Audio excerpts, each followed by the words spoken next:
වියස් ලක්ෂ 38ක් හරිද? සබ්ස්ක්‍රයිබර්ස් ඇවිල්ලා තිනවා 8300ක්. දවසකට ඇවිල්ලා තියෙනවා 1,66,000ක් වියස් හරිද? ඔයත් YouTube වල ෂෝට් වීඩියෝ අප්ලෝඩ් කරනව නැද්ද? ඒ වුණාට ෂෝට් වීඩියෝ වලට වියස් නැද්ද? වියස් 100න් 200න් ගිහින් නාදිනවද? නැත්තම් වියස් 1000ක් ගිහින් නාදිනවද? නැත්තම් වියස් එන්නෙම නැද්ද? ඉතින් අද මම වෙනවා තියෙන්නේ ඔයාගේ ප්‍රශ්නෙට ගැලපෙන විසඳුම. ඉතින් මේ වීඩියෝ එකෙන් මම ඔයාලට කියන්න දෙනවා YouTube එකේ ඇල්ගොරිතම් එකට අනුව කොහොමද ෂෝට් වීඩියෝ වලට වියස් වැඩි කරගන්නේ කියලා. එහෙනම් අපි යමු වීඩියෝ එකට. ඉතින් ඕගොල්ලෝ YouTube එකට ෂෝට් වීඩියෝ එකක් අප්ලෝඩ් කරාට පස්සේ මුලින්ම YouTube එකෙන් මේ වීඩියෝ එක සාමාන්‍යයෙන් 100 දෙනෙක්ට විතර පෙන්වනවා. හරිද? ඊට පස්සේ 100 දෙනා ඒ වීඩියෝ එක ස්කිප් කරා ගියම නැත්තම් බැලුවා ගියම කරනවා. ඒක මත තමයි ඔයාගේ ඉස්සරහට ෂෝට් එකට එන views ප්‍රමාණය තීරණය වෙන්නේ. ඉතින් ඒ 100 දෙනා ඔයාගේ වීඩියෝ එක ඉස්සරහට බැලුවොත් ඔයාගේ වීඩියෝ එක views 100න් එහාට යන්න පුළුවන්. මම මේ උදාහරණයක් විදිහට 100ක් ගත්තේ. එහෙම 100ක් නෙවෙයි. එහෙම ගාණක් නෑ. හරිද? නැත්තම් ඒ 100 දෙනාම 100 දෙනාගෙන් ටික වැඩි දෙනෙක් 150ට වැඩි දෙනෙක් ඒ වීඩියෝ එක ස්කිප් කරොත් ඔයාගේ වීඩියෝ එක කට්ටිය රීච් කරන එක YouTube එකෙන් නවත්තලා දානවා. හරිද? මේක තමයි සරලම තීරය එක. හරිද? YouTube එකේ ඇල්ගොරිතම් එක කරන දේ. හරිද? දැන් මම ඔයගොල්ලන්ට ක්‍රම ටිකක් කියාගෙන යන්නම් ෂෝට් වීඩියෝ එකේ views වැඩි කරගන්න. ඉතින් ඉස්සෙල්ලාම ඔයගොල්ලන්ට තියෙන්නේ ඔයගොල්ලන්ගේ වීඩියෝ එකේ මුල් තප්පර 3න් තමයි ඔයාගේ viewer මේ වීඩියෝ එක බලනවාද ස්කිප් කරනවාද කියලා තීරණය කරන්න. ඉතින් ඔයාට පුළුවන් වෙන්න ඕනේ මේ ෂෝට් වීඩියෝ එකේ පළවෙනි තප්පර 3 ඒ වීඩියෝ එකට ඒ viewer ඇදලා ගන්න විදියට හදන්න. ඉතින් එහෙම හැදුවට පස්සේ එයා ඒ වීඩියෝ එක දිගටම බලන්න පුළුවන්. හරිද? දෙවෙනි ටිප් එක තමයි ඔයාගේ වීඩියෝ එකේ දැන් සාමාන්‍ය ෂෝට් දැන් අපි ලොන් වීඩියෝ පටන් ගන්නද hello guys එහෙම කියනවනේ. දැන් ෂෝට් වීඩියෝ පටන් ගන්නදී hello guys එහෙම කියන්න යන්න එපා. මොකද සිංහලෙන් කන්ටෙන්ට් කරනවා නම් මම කියන්නේ එහෙම කියන්න යන්න එපා. මොකද ඔයාගේ කන්ටෙන්ට් එක කරන දෙයට කෙලින්ම ඩිරෙක්ට්ම යන්න. හරිද? නිකන් hello guys එහෙම දේවල් වැඩන්න සාමාන්‍යයෙන් එක්ක කුතුහලයක් දීලා පටන් ගන්න. එහෙම කරන්න. හරිද? නැත්නම් hello guys එහෙම ඉන්න එක තේරුම් නැති වැඩ. ඊළඟ ටිප් එක තමයි ඕගොල්ලෝ වීඩියෝ එක එඩිට් කරද්දී එක දිගට කට්ස් යූස් කරන්න. හරිද? ඒ කියන්නේ වීඩියෝ එක ගොඩක් එඩිට් වෙන්න ඕන. හරිද? ෂෝට් වීඩියෝ ගන්න. ඒ නිසා ඒ වීඩියෝ එක ගොඩක් එඩිට් තිබ්බොත් ඒ වගේම ක්වොලිටි එක තියෙන්න ඕන. එහෙම තිබ්බම ෂෝට් වීඩියෝ එක ගොඩක් කට්ටිය නැවතිලා බලන් ඉන්නවා. අර එක තැන වගේ කට් එහෙම යද්දි කට්ටිය බලන් ඉන්නවා. ඒ කියන්නේ ට්‍රාන්සිෂන් එහෙම යද්දි කට්ටිය බලන් ඉන්නවා මොකද්ද මේ වෙන්නේ කියලා. ඒක තමයි තුන්වෙනි ටිප් එක. හතරවෙනි ටිප් එක තමයි ඕගොල්ලෝ ෂෝට් වීඩියෝ එකට යූස් කරන හෑෂ්ටැග්. ඉතින් හෑෂ්ටැග්ස් දෙකක් හතරක් අතර ප්‍රමාණයක් අනිවාර්යෙන් ඕගොල්ලෝ යූස් කරන්න ෂෝට් එකකට දානවා නම්. එහෙම දාන්න නැතුවත් ඉන්න පුළුවන්. එහෙම අවුලකුත් නැහැ. ඒ වුණාට ෂෝට් මේ හෑෂ්ටැග්ස් දාන එක හොඳයි. ඒ වගේම අන්තිමට හෑෂ් ෂෝට් කියලා දාන එකක් එහෙම දානවා නම් ඕගොල්ලෝ දානවා නම් දාන්න නැත්නම් ඕන්න ඒක හෑෂ් ෂෝට්ස් කියලා දාන්න ඕන කියලා නියමයක් නැහැ. හරිද? ඊළඟ ටිප් එක තමයි ෂෝට් එකේ thumbnail එක. හරිද? ඕගොල්ලෝ දැන් දන්න ඇති ෂෝට් වලට තියෙනවා thumbnail එකක්. හරිද? ඒක දැන් අපිට YouTube home එකේදී අපිට පේන ෂෝට් හතරක් විතර එකට. ඒක පෙන්නන්නේ ෂෝට් එකේ තියෙන එක ෆ්‍රේම් එකන්නේ. අන්නේ ෆ්‍රේම් එක අපිට වෙනස් කරන්න පුළුවන් YouTube app එක හරහා. මම ඔයගොල්ලන්ට දැන් මේ ස්ක්‍රීන් එකේ වෙන්නේ ඒ වෙනස් කරන විදිය. හරිද? මෙන්න මේ විදිහට මෙතෙන්ට ගිහින් ඔයගොල්ලන්ට අවශ්‍ය තැනකින් ෂෝට් එකේ thumbnail එක වෙනස් කරගන්න පුළුවන්. මේක PC වලින් කරන්න බෑ. mobile YouTube app එකෙන් විතරයි පුළුවන්. හරිද? පස්වෙනි ටිප් එක තමයි consistency කියන්නේ. හරිද? consistency කියන දේ ගොඩක් වැදගත්. ඔයා YouTube short කළ සාර්ථක වෙන්න ඉන්න කෙනෙක් නම් මේ අවුරුද්දේ ඉතින් YouTube short කළ අනිවාර්යයෙන්ම සාර්ථක වෙන්න පුළුවන්. consistency ඔයා වැඩේ කරගෙන ගියොත්. හරිද? ඒ කියන්නේ වීඩියෝ ඔයා පිළිවෙලක් ඇතුව එක දිගට දාන්න ඕන. හරිද? ඒ කියන්නේ අනිවාර්යෙන් ඔයා මොකක් හරි ටයිම් ටේබල් එකක් එම් තියාගෙන ඉන්නවා නම් ඒ විදියට අප්ලෝඩ් කරන්න. දවසේ මොකක් හරි වෙලාවක් තියාගෙන ඉන්නවා නම් අප්ලෝඩ් කරන්න ඒ වෙලාවට. හරිද? මේ විදියට දිගටම ඕගොල්ලෝ අප්ලෝඩ් කරොත් ටයිම් එකකට ඕගොල්ලන්ට අනිවාර්යයෙන්ම සාර්ථක වෙන්න පුළුවන්. අනිවාර්යයෙන්ම. හරිද? ඊළඟට ඕගොල්ලන්ට තියෙන ලොකු ප්‍රශ්නයක් තමයි වීඩියෝ එක ෂෝට් එක අප්ලෝඩ් කරන ටයිම් එක. හරිද? ඉතින් ටයිම් එක ගැන අපි බැලුවොත් ඔයා ලංකාවේ ඔඩියන්ස් එකට ෂෝට් වීඩියෝ දානවා නම් හවස 6ත් 10ත් අතර වගේ දාන්න. ඒ වෙලාවට ගොඩක් දැන් ඔෆිස් එකේ එහෙම එන වෙලාවනේ. ඒ වගේම රැට දාම අමුම් කරන් ෆෝන් එකක් බලාගෙන ඉන්නේ. හරිද? ෂෝට් බල ඉන්නවා. හරිද? ඒක තමයි ගොඩක් කට්ටිය කරන්නේ. හරිද? ඒ වෙලාවට ඔයගොල්ලෝ ෂෝට් වීඩියෝ අප්ලෝඩ් කරොත් ඔයගොල්ලන්ට සාමාන්‍යයෙන් වැඩි views ප්‍රමාණයක් ගන්න පුළුවන්. නැත්නම් එහෙම දාන වෙලාවකුත් නැහැ. ඔයගොල්ලෝ එක වීඩියෝ එකක් දැන් අද හවස 4 දැම්මොත් ඊළඟ වීඩියෝ එක හෙට හවස 7 ඒ වගේ අතර දාන්න. හරිද? ඒ වෙලාව අතර දාන්න. එතකොට ඕගොල්ලන්ට එක දිගට ඒ විදිහට කන්සිස්ටන්සි එක තියාගෙන දාගෙන ගියොත් ඕගොල්ලන්ට රිසල්ට් එකක් බලා ගන්න පුළුවන්. මේ හොඳ රිසල්ට්. ඒක තමයි වීඩියෝ අප්ලෝඩ් කරන ටයිම් එක ගැන මට කියන්න තියෙන්නේ. දැන් අපි කතා කරමු ඔයා ෂෝට් වීඩියෝ අප්ලෝඩ් කරද්දී කරන වැරදි දෙයක් ගැන. ගොඩක් කට්ටිය කරන ලොකු වැරද්දක් තමයි ෂෝට් වීඩියෝ එකක් එක දිගට අප්ලෝඩ් කරන එක. ඒ කියන්නේ එකම ෂෝට් වීඩියෝ එක සැරින් සැරේ අප්ලෝඩ් කරන එක. ඉතින් එහෙම කරන්න යන්න එපා. ඒ කියන්නේ දැන් මෙහෙම ඔයා ෂෝට් වීඩියෝ එකක් දාලා ඒ වීඩියෝ එකට views යන්නේ නැහැ. හරිද? ඊට පස්සේ ආයේ ෂෝට් වීඩියෝ එක ඩිලිට් කරලා ආයෙමත් ඒ ෂෝට් වීඩියෝ එකම අප්ලෝඩ් කරනවා. හරිද? එහෙම කරන්න යන්න එපා. එහෙම කරා කියලා තේරුමක් වෙන්නේ නැහැ. ඔයාගේ ලක්කයක් තිබ්බොත් එහෙම views යන්න පුළුවන්. ඒ වීඩියෝ එකට views යන්නේ නැත්තේ වෙන කිසි අවුලක් නිසා නෙවෙයි. ඒ වීඩියෝ එක quality නැති නිසා. හරිද? ඒ නිසා ආයේ ඒ වීඩියෝ එක අප්ලෝඩ් කරන්න යන්න එපා ඩිලිට් කරලා. ඒ වෙනුවට ඔයාට කරන්න පුළුවන් ඒ වීඩියෝ එක තියෙනවට වඩා quality එකට edit කරලා ලස්සනට කට් දාලා නිකන් ඒක වීඩියෝ එකේ කම්මැලි දැන් තියෙනවා නම් ඒවා අයින් කරලා වීඩියෝ එකේ පටන් ගන්න විදිය වෙනස් කරලා ලස්සනට edit කරලා ඒ වීඩියෝ එක ආයෙ අප්ලෝඩ් කරන්න. එතකොට ඔයාට result එක බලා ගන්න පුළුවන්. දෙවෙනි වැරද්ද තමයි වැඩිපුර hashtag use කරන එක. ඒ කියන්නේ සමහර කට්ටිය ඉන්න Google එකෙන් එහෙම tag හොයාගෙන එක දිගට tags මේ ගොඩක් මේ දානවා හරිද short එකේ title එකට. එහෙම කරන්න යන්න එපා. tags දෙකක් හතරක් අතර දැම්මම ඇති. හරිද? නැත්තම් දාන්න ඕනෙත් නැහැ. ඊළඟට ඔයගොල්ලෝ copy paste වෙන වීඩියෝ දාන්න එපා. ඒ කියන්නේ හරිද කලින් වීඩියෝ එකේ අපි හිතමු template එකක් වගේ තියෙයි කියලා ඒ template එකම අරගෙන වෙන විදිහකට හදලා එහෙම දාන්න යන්න එපා. හරිද?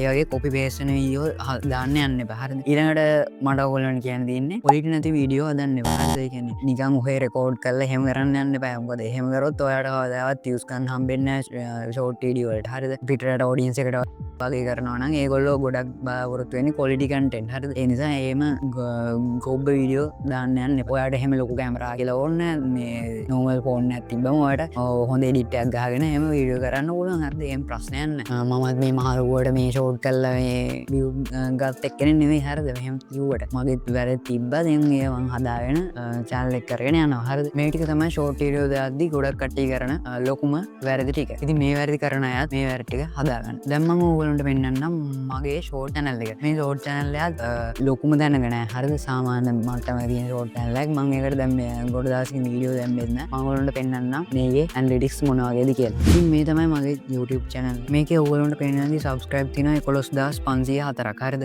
ඕගොල්ලන්ට පේන්නේ නැති මම අන්තිමට දාපු වීඩියෝ එක. හරිද? ඒකටත් ඇවිල්ලා තියෙනවා views ලක්ෂයකට වැඩි. හරිද? මම ඒක analytics වලට ගිහින් ඕගොල්ලන්ට පෙන්නන්නම්. ඕගොල්ලන්ට පේන්නේ නැති analytics වලට ගියාම මේ වීඩියෝ එකේ තියෙනවා views 1,132ක්. හරිද? මේ වගේ views ගණනක් තියෙනවා. මේ වීඩියෝ එක දාලා තාම දවස් 14ක් වෙන්නේ. හරිද? මේ වීඩියෝ එකට තියෙනවා subscribe 185ක්. මේ ඇත්තටම මම මේ channel එක දාන්නේ cricket short. හරිද? ඕගොල්ලෝ බලා ගන්න පුළුවන් engagement වලට ගියාට පස්සේ මේ වීඩියෝ එක බලන්න 179ක් නැවතිලා තියෙනවා. හරිද? ඒ වගේම 120ක් මේ වීඩියෝ එක skip කරලා ගිහින් තියෙනවා. හරිද? ඕගොල්ලන්ට පේන්නේ නැති 179ක් මේකේ බලලා තියෙනවා කියන්නේ නැවතිලා. ඒ කියන්නේ මේ වීඩියෝ එක හොඳ වීඩියෝ එකක්. හරිද? මම ඕගොල්ලන්ට පෙන්නන්නම් channel එකේ analytics වලට ගිහින් අන්තිම දවස් 28 ඇතුළත මේ channel එකට ඇවිල්ලා තියෙනවා views 6,14,958ක්. හරිද? දැන් දවස් 14ක් වෙනවා මම වීඩියෝ දාන්න නැතුව. ඔයගොල්ලෝ මෙතන පේනවා ඇති. last වීඩියෝ දාලා තියෙන දවස් 14යි පැය 19කට කලින්. හරිද? ඉතින් අපි බලමු මෙතන මේ channel එකට තාම monetization නෑ. හරිද? ඔයගොල්ලෝ පේනවා ඇති කලින් දවස් 28 ඇතුළත watch hours වල තියෙන 1700 subscribers වල තියෙන 1500ක්. හරිද? අපි බලමු මේක last 90 days දාලා. last 90 days දැම්මොත් ඔයගොල්ලෝ බලා ගන්න පුළුවන් අන්තිම මාස 3 මට ඇවිල්ලා තියෙනවා views 138ක්. හරිද? views 138ක් ඇවිල්ලා තිනවා අන්තිම දවස් 90. හරිද? ඒ කියන්නේ මිලියන 3.9ක්. watch time ඇවිල්ලා තියෙන 13000ක් subscribers ඇවිල්ලා තිනවා 8300ක්. හරිද? ඉතින් ඔයාලට වෙන්නේ නැති අන්තිම පැය 48ත් මම වීඩියෝ දාන්න නැතුවත් මේ channel එකට views 10803ක් ඇවිල්ලා තියෙනවා. ඉතින් අපි බලමු මේ live count එකට ගිහින් මේ channel එකේ අපි live time කියලා දැම්මොත් ඕගොල්ලෝ බලා ගන්න පුළුවන්. මේ channel එක හදලා තින්නේ 2021 ඔක්තෝබර් 20යි. ඊට පස්සේ 2025 ඔක්තෝබර් 4 වගේ වෙනකම් මේ channel එකට sub තිබ්බේ 3000 ගාණක්. හරිද? ඊළඟට 4 ඉඳන් ඕගොල්ලෝ බලා ගන්න පුළුවන් මේ දවසකට ආපු sub ගාණ. හරිද? ඕගොල්ලෝ පේනවා මේවා දැන් 11500 ගාණට වෙනකම් ඇවිල්ලා තියෙනවා. හරිද? ඒ කියන්නේ මේ එකපාරට up එකක් ගිහින් තියෙන මේ channel එකේ. ඒ මම short දාපු නිසා ඕගොල්ලෝ පේනවා දැනුත් මේ sub එකක් ආවා. හරිද? එහෙම තමයි. හරිද? මේ විදිහට තමයි මේක තියෙන්නේ. හරිද? දැන් මම content වලට ගියොත් මේ channel එකේ අන්තිම දවස් 28 තමයි 90 ඒවා තමයි මේ පෙන්වන්නේ. පෙන්වන්නේ ඕගොල්ලන්ට engage views තියෙනවා. ඕගොල්ලෝ වෙනදී likes ඇවිල්ලා තියෙනවා 1,51,000ක්. subscribers ඇවිල්ලා තියෙනවා 9,000ක්. හරිද? short feed එකෙන් තමයි 181ක්ම views ඇවිල්ලා තියෙන්නේ. මේ channel එකේ අන්තිම දවස් 90 වීඩියෝ වල 178ක්. ඒ කියන්නේ 180ක්ම මේ short video අනිවාර්යයෙන්ම බලලා තියෙන. ඒ කියන්නේ දාන short video එක අනිවාර්යයෙන්ම බලලා තියෙනවා. සමහරවිට ඕගොල්ලොත් මේ channel එක දැකලා ඇති මගේ. ඕගොල්ලෝ පොඩි tip එකක් දෙන්නම් මම මේ cricket short sports short දාලා ඕගොල්ලන්ට අනිවාර්යෙන් views ගන්න පුළුවන්. ඉතින් මේ channel එකට මම ළඟදීම මේ ගන්නත් තියෙන monetization. ඔයගොල්ලෝ වෙනදී දැනටම තියෙනවා views මිලියන 4ක්. තව මිලියන 6යි මට ඕන වෙන්නේ. ඒකත් ගත්තට පස්සේ මේ channel එකෙන් අන් කරන්න පුළුවන්. හරි දැන් ඔය වෙන 504 තිබ්බ එක 506යි. දැන් මේ වෙලාට දෙකක් කල සබස්ක්‍රයිබ් මෙහෙනවා කියන්නේ ඉතින් වන්න හොඳ දෙයක්. හරිද? ඉතින් මේ විදිහට තමයි මගේ channel එක තියෙන්නේ. ඔය ඒ වගේ මම ඔයාලට පෙන්නන්නම් මම වීඩියෝ අප්ලෝඩ් කරපු දවස්. හරිද? ඔයාලට පෙන්නන්නම් මෙතන මම last 90 days දැම්මා. ඕන් බලන්න පුළුවන්. එක දවසක් මම දාලා තියෙනවා short video 3ක්. ඊට පස්සේ 4ක් දාලා මේ දවසේ 4ක් දාලා මේ දවසේ 6ක් දාලා මේ දවසේ 2ක් දාලා මේ දවසේ 6ක් දාලා short. හරිද? ඊළඟට මේ දවසේ 1යි මේ දවසේ 3යි. ඊළඟට ආයි 1යි ආයි 3යි 2යි 2යි 4යි 1යි 3යි 4යි 5යි ආයි ලොං වීඩියෝ එකක් 1යි 1යි. හරිද? මෙහෙම එක එක දැම්මත් අවුලක් නැහැ. හරිද? මම මේ ඔයාලට පේන ඇති මේ ෂෝට් වීඩියෝ කීයද මේ 2ක් 6ක් 8ක් විතර දාපු දවස් ටිකේ මට ඇවිල්ලා තියෙනවා මේ එක දවසකට ඇවිල්ලා තියෙනවා 1,66,000ක් views. හරිද? මේ දේ තමයි දවසකට එනවා මේ දවස් ටිකේ ආවා ලක්ෂයට වැඩි මේ දවස් ටිකේ views ආවා මට. හරිද? ඔයාලට පේන ඇති මේ දවස් ටිකේ 96,000 මේ විදියට 54,000 දැන් නම් මේ පොඩි ගණන් තමයි එන්නේ. හරිද? ඒත් මේ කලින් පැය 48ට එනම් views ටිකක් වැඩියෙන් ඇවිල්ලා තියෙනවා. හරිද? මේ විදිහට තමයි ඒකත් තියෙන්නේ. හරිද? ඕගොල්ලෝගේ consistency එක මත තමයි ඕගොල්ලෝගේ views ප්‍රමාණයයි channel එකේ growth එක තීරණය වෙන්නේ. හරිද? ඉතින් මම මේ විදිහට එක දිගට දාගෙන ගියු නිසා තමයි මට සාමාන්‍යයෙන් මේ තත්ත්වයට ගන්න පුළුවන් වුණේ channel එක. නැත්නම් ඔයගොල්ලෝ දැක්කන channel එක තිබ්බේ එහෙන අඩු ගන්නද subscribe 3000 ගණන් තමයි තිබ්බේ. ඉතින් මේ විදිහට තමයි short video වලට views ගන්න. ඉතින් ඔයත් මේ වීඩියෝ එකෙන් මොකක් හරි දෙයක් ඉගෙන ගත්තා නම් පොඩි හරි දෙයක් ඉගෙන ගත්තා නම් මේ වීඩියෝ එකට like එකක් දාලා මේ channel එක subscribe කරගෙන යන්න අමතක කරන්න එපා. ඒ වගේම පල්ලෙහෙන් මේ වීඩියෝ එක ගැන ඔයගේ අදහස් comment එකක් දාගෙන යන්න. ඒ වගේම තවත් short video ගැන ඔයගොල්ලන්ට මොනවා හරි ප්‍රශ්න තියෙනවා නම් පල්ලෙහෙන් comment එකක් දාගෙන යන්න. මම ඒක ගැන අනිවාර්යෙන් වීඩියෝ එකක් කරන්නම්. එහෙනම් මේ අවුරුදු ඔයගොල්ලන්ට YouTube channel එකක් කරලා ගොඩ යන්න ඉන්න කට්ටියට අනිවාර්යයෙන්ම ගොඩ යන්න ලැබේවා කියලා මම ප්‍රාර්ථනා කරනවා. එහෙනම් කට්ටියටම සුබ දවසක්. මම තේජන් නිදුපෙන්.